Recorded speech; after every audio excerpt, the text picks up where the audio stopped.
या उसमें जरा भी शीत लगा हुआ है?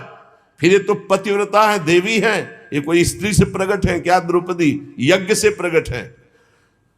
दूसरी बात, जब भगवान सूर्य ने कह दिया कि द्रौपदी के पाने के बाद कुछ नहीं बचेगा, तो कुछ नहीं बचेगा। लेकिन श्री कृष्ण है, एक साक का शीत निकाला। कहां से निकाला?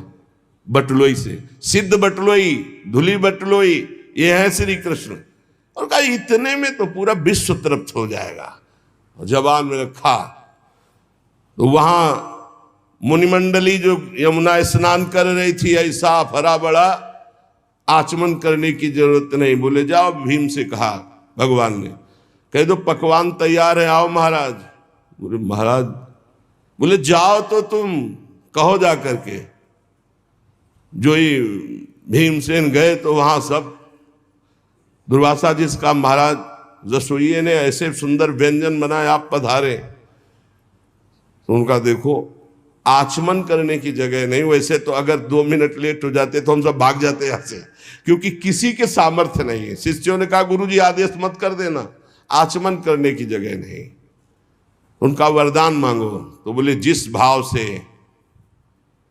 दुर्योधन ने भेजा था वो उसी भाव को प्राप्त हो जाए। विनाश के लिए भेजा था, उन्होंने कहा तथास्तु। अर्जुन जी कह रहे हैं जिनके बल से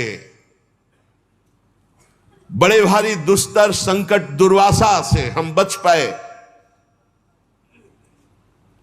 जिनके प्रताप से हमने भगवान शंकर को अपनी बाहुओं से युद्ध रूपी पूजा करके तृप्त कर दिया। भगवान शंकर से कोई 1 सेकंड भी युद्ध कर सकता है? अरे प्रलयंकारी रुद्र हैं, इनके सामने कोई नहीं टिक सकता। बाहु युद्ध या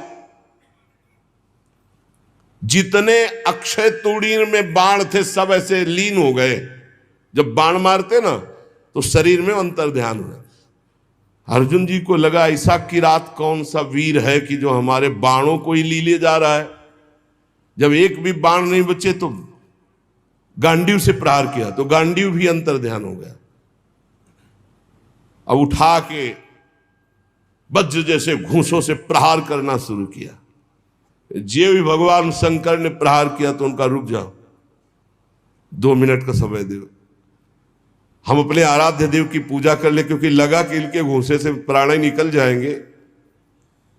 और मन में आया कि इतनी पीड़ा तो हमें कहीं किसी युद्ध में नहीं हुई, ऐसा कौन है जो मुझे कष्ट दे सकता है? तो उन्होंने कहा